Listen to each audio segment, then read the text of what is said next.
Adam, one of the interesting things when I first got hired at Kairos Construction, started really trying to figure out who we were going to help, how we were going to help them, and what was next was a job that we just started this week. It was pretty interesting. Do you mind just to talk a little bit about the process and kind of what happened? Man, I would say about 60, maybe 65% of the work we do is going in and fixing stuff that was done wrong the first time.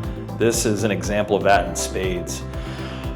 This particular family has an almost 2,000 square foot house that was a complete renovation. It's been underway for over 18 months. And it's still at rough-in inspection phase. And what's there is, it's painful to walk in and look at, knowing how much they've already spent, where it should be. Well, 18 months in, you should have been done a long time ago, let alone, at the place of like where they are.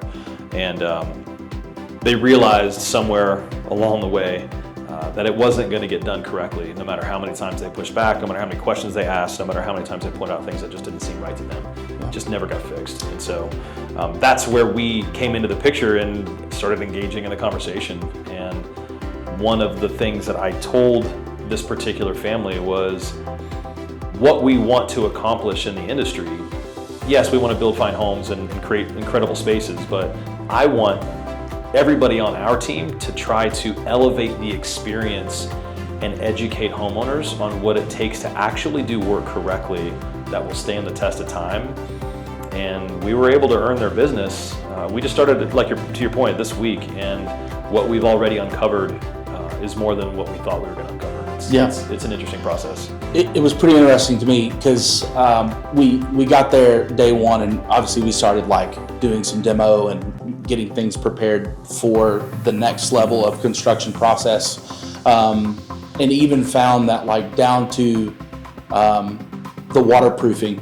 As we uncovered the exterior, some of the waterproofing was done incorrectly, which long term could have been kind of diabolical for them in the future.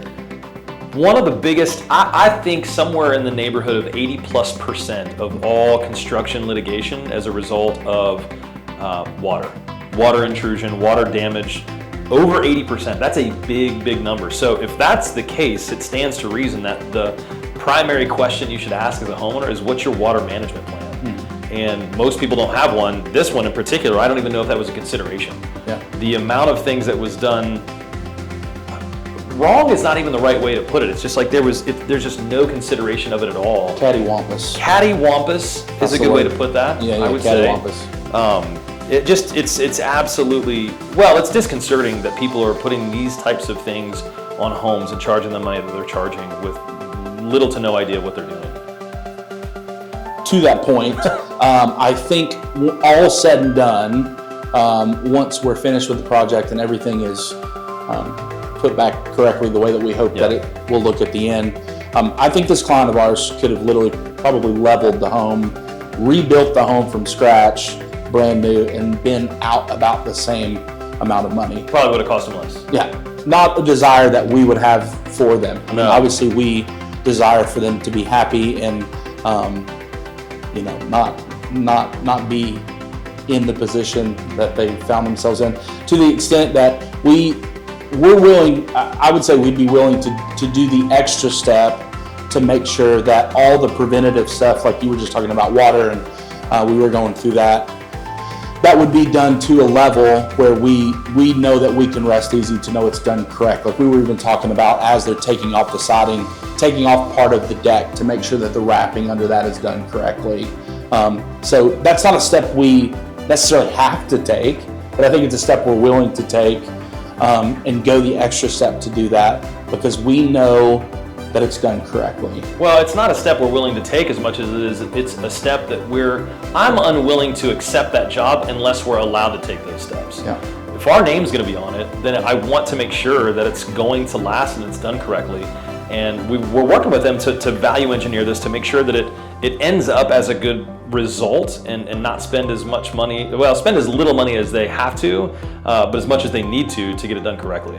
Yeah. We want to make sure that at the end of the day, that when we take the stamp of approval with Kairos and say like, yep, we did this, this has our name on it, that we have done, we've left no stone unturned. Yeah. We've done everything that we can to make sure that at the end of the day, we can lay down at night and you can lay down at night, that we have done every single piece as thorough and in-depth as possible.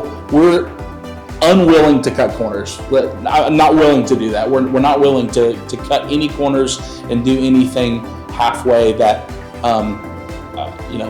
it's not in our DNA. No, I don't want. Yeah, I don't want to have to come back to fix anything. If we come back at all, it's to visit and say, hey, and see how the kids are doing. That's to the extent that you even said, I remember you told me this not too long ago, that there's an industry standard with warranties on things that construction companies have. We double that because we believe in our brand to an extent. We believe in what we've created as a company to such a high level that we believe that it's going to last long term.